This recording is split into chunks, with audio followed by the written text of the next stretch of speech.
इनसे हमने बात करी है कि Indian secret service and raw agencies काम कैसे करती है, कैसे सीक्रेट मिशंस को कंडक्ट किया जाता है, इंडिया में Z+ सिक्योरिटी किन्हें मिलती है, इंडियन जेल्स की रियलिटी क्या है, इंडियन सीक्रेट सर्विसेज जो होते हैं वो किस तरीके से ऑपरेट होते हैं, कैसे किसी जेल में स्मगलिंग होती है। वर्ल्ड वाइड जब स्पाई किसी भी कंट्री में होना इलीगल है, इट्स नॉट अलाउड, तो कैसे वर्ल्ड की कंट्रीज, सारी कंट्रीज अलग अलग देशों में अपने स्पाइस को ऑपरेट करती है। इन सब के बारे में हमने बात करी हमारे आज के गेस्ट लकी बिष्ट से, जिन्हें एक टैग भी दिया गया था कि वो रॉ हिटमैन हैं, क्योंकि ये इतने ज़्यादा ब्रूटली एंड इफेक्टिवली ट्रेंड थे। ये इंडिया के कुछ गिने चुने स्पेशल कमांडोज में से एक थे, जिन्हें इंडिया से इजराइल भेजा गया था फॉर ट्रेनिंग। एंड उस 2.5 साल की ट्रेनिंग में ये इतने ज़्यादा एक्सपर्ट हो गए कि अकॉर्डिंग टू हिम इन्हें ये सिखाया गया था कि 4 सेकंड के अंदर विदाउट एनी वेपन कैसे एक एनिमी को मारा जा सकता है। इन सब के बारे में हमने आज के एपिसोड में बात करी है। Enjoy the show, it's very important to understand how things work at a global level. But before you do that, Raj Shamani clips and Raj Shamani shorts को जाके सब्सक्राइब कर लो, क्योंकि वहाँ पर हम इस बड़े एपिसोड की छोटी छोटी क्लिप्स डालते हैं ताकि आप कम समय में ज़्यादा से ज़्यादा इन्फॉर्मेशन ले पाएँ। एंड इस पब्लिक रिकॉर्ड में सब हर किसी का नाम अवेलेबल रहता है कि जो स्नाइपर है डेडिकेटेड, उसका नाम पब्लिक में आ सकता है?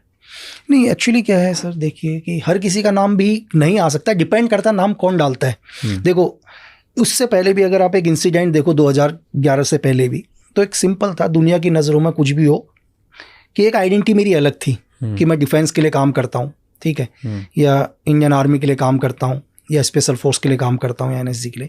देन आने के बाद धीरे धीरे जब मुझे एक डबल मर्डर के केस में एक किलिंग होती है उत्तराखंड के अंदर, और उस किलिंग में अरेस्ट होता हूँ मैं, ठीक है, तो इसमें उस टाइम UPA की गवर्नमेंट थी, और UPA की गवर्नमेंट डिसाइड करती है, वहाँ की पुलिस और दिल्ली पुलिस और UP से कुछ बुलाए हुए कि इस किलिंग के पीछे इसका हाथ है करके।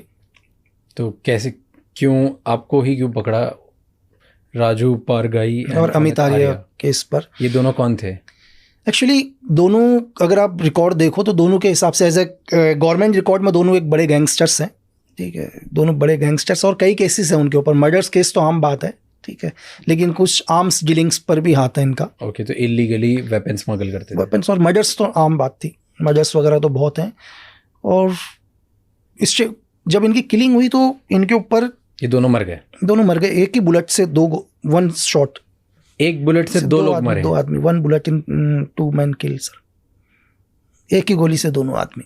ये कैसे हुआ? अब ये जो भी जिसने किल किया होगा उसी को पता होगा सर। तो इस केस पर मुझे अरेस्ट, एक ही गोली से दोनों आदमी मरे हैं सर, सिंगल बुलेट से।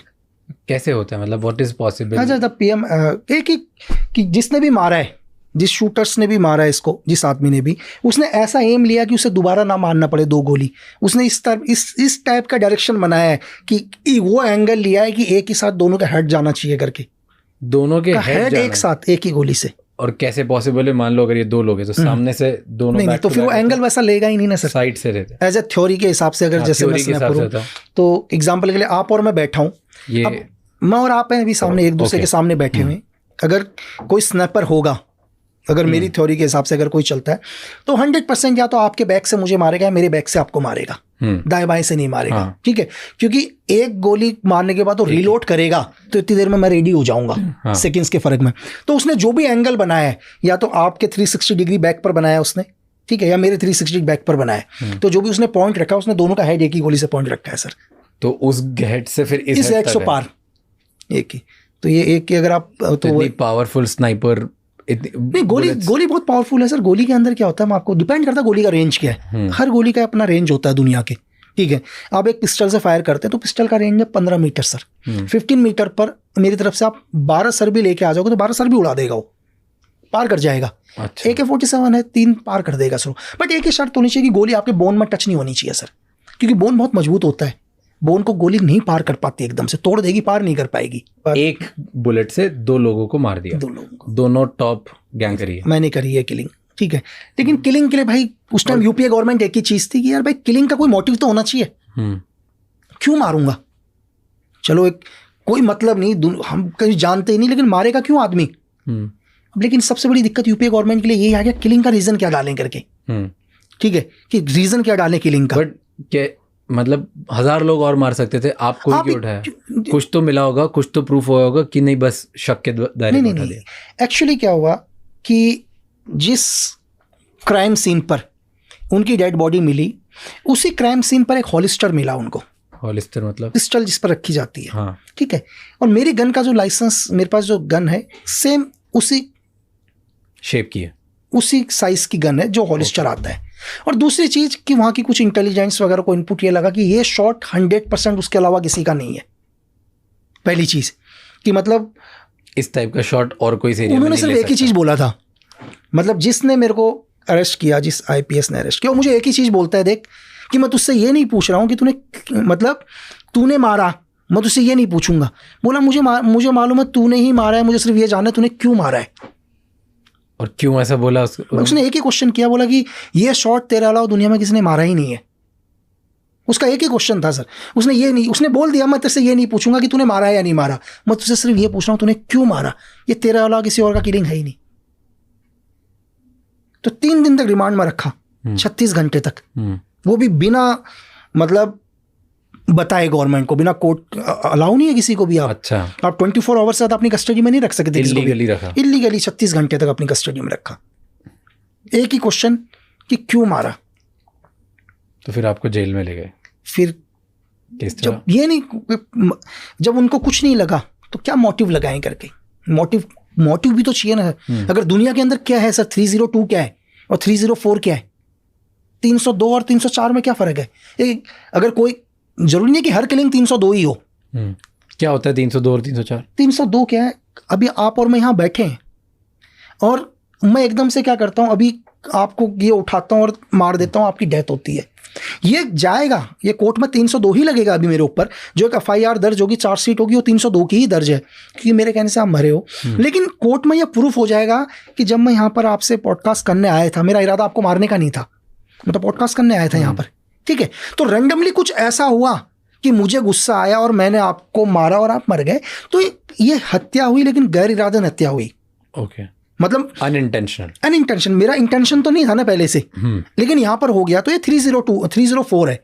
तो 304 में आदमी को लाइफ टाइम नहीं है, 3 साल से लेकर 10 साल की सजा है। लेकिन किसी आदमी का इंटेंशन ही आपको मारने का है, तो वो 302 है। 302 है ना सर, मोटिव। 30 का जो सबसे इंपॉर्टेंट चीज है वो मोटिव क्या है मारने का।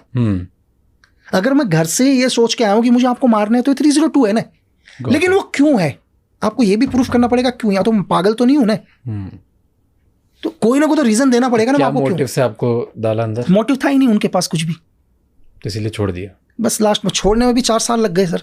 तो 4 साल आप जेल में थे? 4 साल जेल में थे, लगा लो तारे और चांद नहीं देखे 4 साल में। और क्या किया आप अंदर जेल में गए? जेल में क्या करेगा आदमी, 6x6 के कमरे में। कैसा होता है, क्या होता है सीन? छोटा सा, जितना आप और मैं जो बैठे हुए हैं सेम इतना ही बड़ा कमरा है बस। हर इंसान को एक मिलता है? नहीं, एक नहीं मिलता। हर इंसान तो एक कमरे में 200 लोग रहते हैं। बस कुछ लोगों के लिए खासियत है कि उन्हें एक ही मिलता है, इनको इंसान भी मत दिखाओ। जैसे आपको वो मिला था? बिल्कुल भाई, यूपीए गवर्नमेंट ने बोला इसको आदमी के भी दर्शन मत कराओ और 11 जिले ट्रांसफर। एक करके बात करते हैं इस पे, एक डिटेल बहुत जरूरी है। ठीक है, तो आप जेल में गए? जेल में गए और इतना सा रूम में अकेले आप ही थे? 6x6 के कमरे। तो वहाँ पे काला था, मतलब वहाँ पे सनलाइट भी नहीं होती, ऐसा कुछ नहीं होता, कुछ भी नहीं, एक दरवाजा है बस लोहे का। तो ऐसे, और वही बहुत अंदर जाकर, बहुत अंदर, तो वहाँ सनलाइट भी अलाउड नहीं? कुछ सनलाइट, वो तो सनलाइट आपको सुबह 7 बजे खोलेंगे वो लोग, 7 बजे खोलने के बाद 2-3 घंटे आपको निकालेंगे, फिर दोबारा अंदर डाल देंगे, बस इतना ही है।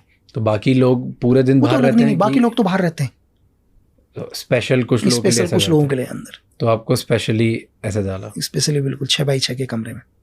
ओके। वो भी और हरासमेंट करने के लिए कि नहीं और हरासमेंट करो। कैसे?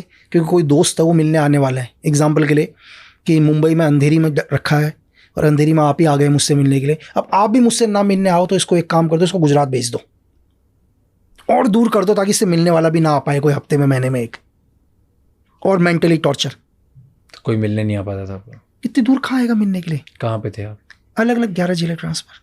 11 जेल। सबसे पहले घर के नज़दीक वाली जेल में, नैनीताल जेल, फिर नैनीताल से हल्द्वानी जेल, हल्द्वानी से अल्मोड़ा जेल, अल्मोड़ा से पौड़ी जेल, पौड़ी से टिहरी जेल, टिहरी से फिर देहरादून जेल, फिर हरिद्वार से सर्कल कंटिन्यू।